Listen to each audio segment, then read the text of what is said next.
Media वाले यहाँ पे क्या कर रहे हैं? बॉस ये मीडिया वाले अचानक आए हैं, हमने बहुत मुश्किल से रोका हुआ है। मैंने तुम्हें पहले भी कहा था ये मामला मीडिया तक नहीं पहुंचना चाहिए और खास ख्याल रखना कोई रिपोर्टर ना है मेरे तक। ठीक है बॉस। और ये गाँव वाले यहाँ पे क्या कर रहे हैं? सर ये वही गाँव वाले हैं जिनकी जमीन हमने हथियाई है, एहतियात करने के लिए तो आएंगे। और डॉक्यूमेंट्स क्लियर है ना? जी सर, डॉक्यूमेंट सारे क्लियर हैं। और गिरदावर को मिल लिया था? जी मैंने उनसे भी मिल लिया था। और पुलिस का क्या बना? पुलिस को मैंने इतला दी थी, वो हमारे साथ है। ये एमएलए साला किधर रह गया? चलो आओ।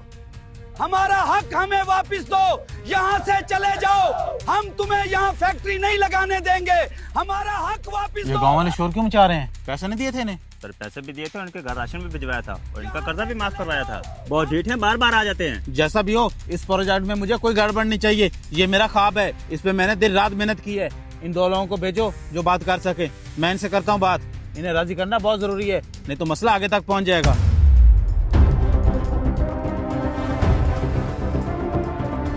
सर ये गाँव वाले बहुत ढीठ हैं, थोड़ा नरमी से पेश आना कहीं।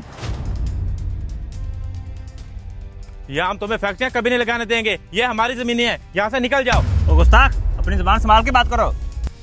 देखो मैं ये जो भी कर रहा हूँ तुम्हारे फायदे के लिए कर रहा हूँ। यहाँ पे फैक्ट्रियाँ लगेगी तो तुम्हारा रोजगार बढ़ेगा, तुम्हारे बच्चे यहाँ पे मजदूरी करके अपना पेट पालेंगे। ये बंजर जमीन तुम्हें क्या ही दे देगी? ये जमीनें हमारे पास दादा परदादा से हैं और ये हमारी विरासत है। यहाँ फैक्ट्रियाँ कभी नहीं बनाने देंगे। देखो इस जमीन की हमारे पास रजिस्ट्री है जिसपे तुम लोगों ने अपनी मर्जी से साइन किए हैं। ये कागजात हम नहीं मानते, तुम लोगों ने हमारे साथ धोखा किया है। मैंने तुम्हारे साथ कोई धोखा नहीं किया। तुमने मेरी कंपनी से कर्जा लिया था जो अभी तक वापस नहीं कर सके। उसके बदले में तुमने ये जमीन गिरवी रखी थी जिसका मैं कानूनी तौर पे मालिक हूँ। तुम लोग कुछ नहीं कर सकते। हमारे पूरे गांव का कर्जा सिर्फ 1 एकड़ की कीमत बनता है और तुमने हमारे सैकड़ों एकड़ पर कब्जा किया हुआ है। हम इसका केस करेंगे और सुप्रीम कोर्ट तक जाएंगे। इन्हें 50 लाख का चेक दो।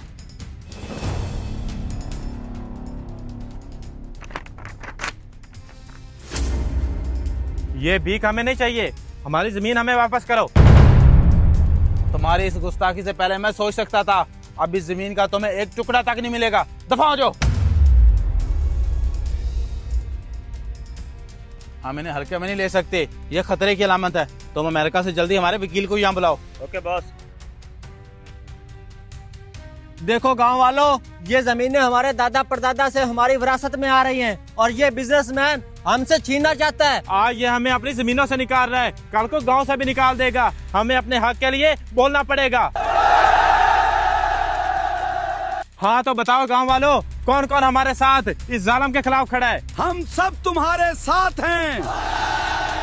तो चलो गांव वालों, आज इस जालिम को अपनी जमीनों से निकाल कर रुकेंगे।